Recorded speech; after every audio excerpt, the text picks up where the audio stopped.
प्रभू येशू ख्रिस्त आला, मेला, पुरला गेला, जिवंत झाला. 10 दिवस शिष्यांनी प्रार्थना उपवास केलं. त्याच्यानंतर पवित्र आत्म्याचं उतरणं झालं.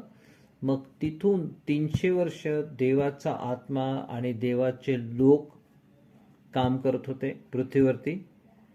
ओके, हे इतिहास आहे मंडळीचा. 300 वर्षानंतर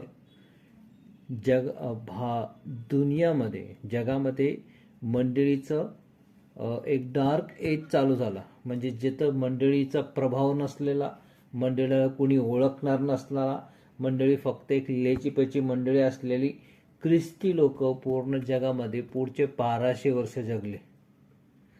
आणि त्याच्यानंतर देवाने एका माणसाला उभं केलं, त्याचं नाव आहे जॉन वेस्ली. तर जॉन वेस्ली यांनी काय केलं, जॉन वेस्ली आणि त्याचे 4-5 मित्रांनी एकत्र आले आणि ते प्रार्थना करू लागले.